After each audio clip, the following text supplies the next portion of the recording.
Қызбу мен филология ғылымдар зерттеулерін сараптамалық үйлестіру орталығы ұйымдастыруымен белгілі тілші, терминолог ғалым, профессор Жәкен Молдаспанұлы Молдажаровтың туғанына 95 жыл толуына орай мемлекеттік тіл және әлем тілдерін оқыту, тәжірибе мен инновациялық технологиялар тақырыбында республикалық ғылыми тәжірибелік дөңгелек үстел өтті. Бүгінгі дөңгелек үстелдің мақсаты ең алдымен белгілі тілші ғалым, профессор, филология ғылымдарының кандидаты Жәкен Молдаспанұлы Молдажаровтың 95 жылдығына орай ұйымдастырылып отыр. Енді бұл жерде мемлекеттік тіл мен әлем тілдерін оқытуда жаңа өзім айтып кеткендей заманауи инновациялық технологиялардың, цифрлық білім беру платформаларының интерактивті әдістерді тиімді пайдалану туралы кеңінен айтылады.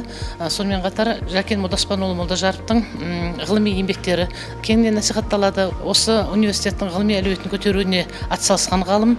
Сонымен қатар мынау қазақ тілінің терминологиясына байланысты көптеген ғылыми еңбектердің авторы.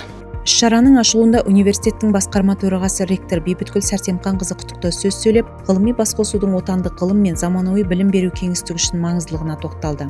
Қазақ ұлттық қыздар педагогикалық университетінде күні кешеден бастап мектеп, университет, нарық, педагогикалық білім берудің жаңа архитектурасы тақырыбында педагогикалық идеялар онкүндігі басталды бізде. Бұл дөңгелек столдың негізгі мақсаты Жәкен Молдажаровтың еңбек жолы, ғылыми жолы және оны дәріптеу, насихаттау, бүгінгі жастарға беретін тағылымы мол, ол кісінің мұрасын жан-жақты талқылау болып табылады. Офлайн және онлайн форматта өткен басқосуда отандық және шетелдік белгілі тілші ғалымдар өзекті тақырыптарда мазмұнды баяндамалар жасап, өз тәжірибелерімен бөлісті.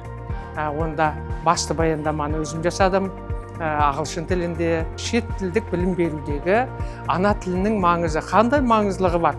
Ең негізгі маңыздылығы шет тілін оқытқан кезде бастапқы кезеңдерде онда өзінің ана тілінен алған білімі, өзінің төл мәдениетіне, міне соның бәрі бірінші тілдік санасы соның ана тіліне қалыптасқан.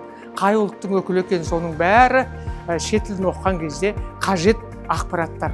Міне бүгін мен бірінші тілдік тұлға, бірінші тілдік сана бала өмірге шыр етіп келгеннен кейін, түскеннен кейін ол қалай ана тілін меңгеріп кетеді деген мәселе туралы баяндама жасадым.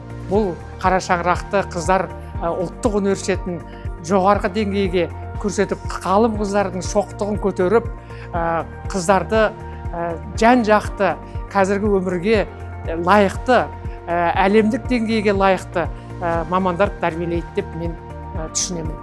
Дөңгелек үстел Қазақстан Республикасы президенті жанындағы Ұлттық ғылым академиясы директорлар кеңесінің тәуелсіз директоры, академик, филология ғылымдарының докторы, профессор Кәрімбек Құрманалиевтің модераторлығымен өтті.